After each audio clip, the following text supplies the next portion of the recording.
মাথা ব্যথার কারণ হয়ে থাকা বাবর আজমকে টিকতে দিলেন না গতির রাজা নাহিদ রানা। মুশফিকের তালুতে জমা ক্যাচ, শান্ত লিটনদের শুরু বাঁধ ভাঙা উল্লাস। গোটা দলে স্বস্তি এনে দেন রানা। এই নিয়ে 4 ইনিংসের দেখায় 3 বারই নাহিদ রানার কাছে উইকেট হারালেন বাবর। রানার বিপক্ষে 4 ইনিংসে মাত্র 22 রান করতে পারেন এই পাকিস্তানি কিং। এদিকে পাকিস্তান দলের আরেক বিগ ফিশ মোহাম্মদ রিজওয়ানকে ব্যর্থ করতে দারুণ ভূমিকা পালন করেন তাইজুল ইসলাম। রিজওয়ানকে 13 রানের বেশি করতে দেননি এই স্পিনার। দুর্দান্ত টিম গেমে সিলেট টেস্টে চালকের আসনে বাংলাদেশ।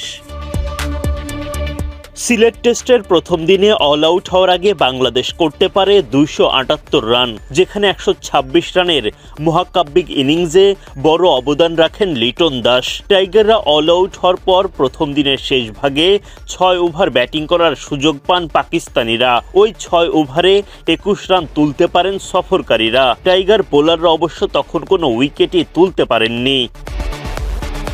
দ্বিতীয় দিনের শুরু থেকেই চমক দেখাতে শুরু করেন টাইগার বোলাররা। দিনের দ্বিতীয় আর ইনিংসের 8ম ওভারে প্রথম আঘাত হানেন তাসকিন আহমেদ।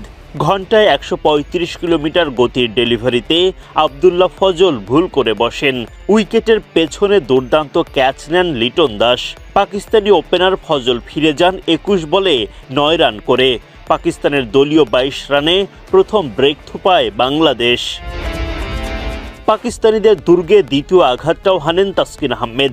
এবার তার শিকার আরেক ওপেনার আজান আওয়াইস। মুমিনুলের ক্যাচে বিদায় ঘণ্টা বাজে আজানের। 34 বল খেলে 3 বাউন্ডারিতে 13 রান করেন এই তরুণ ওপেনার।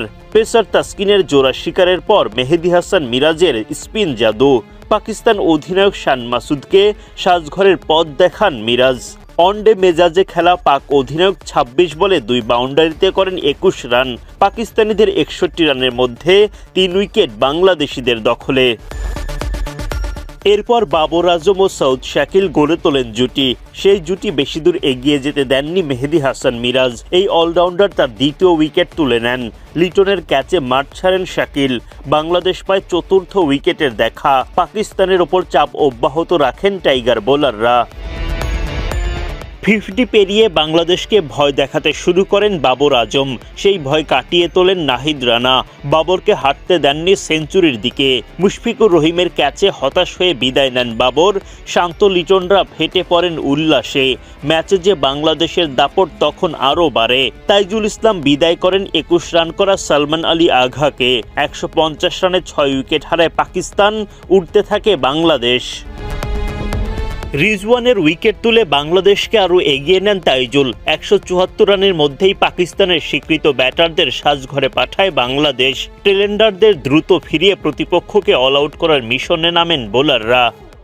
দাপুটে ব্যাটিং করা লিটন তুলে নেন 50। 8ম বাংলাদেশি হিসেবে স্বীকৃত ক্রিকেটে স্পর্শ করেন 20,000 রানের মাইল ফলক। লিটনের এমন দুর্বার ব্যাটিংয়ে বাংলাদেশ ধীরে ধীরে এগিয়ে যেতে থাকে। যদিও এক প্রান্ত থেকে সঙ্গীদের হারাতে থাকায়